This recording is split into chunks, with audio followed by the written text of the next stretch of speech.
যত আল্লাহ আল্লাহুম্মা আমিন।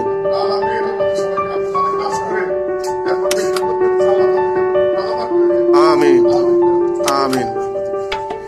সম্মানিত দর্শকবৃন্দ, আমাদের শাহরাস্তি মডেল স্কুলের দীর্ঘদিনের প্রত্যাশিত শাহরাস্তি মডেল মসজিদের টাইলসের কাজ শুরু হয়েছে।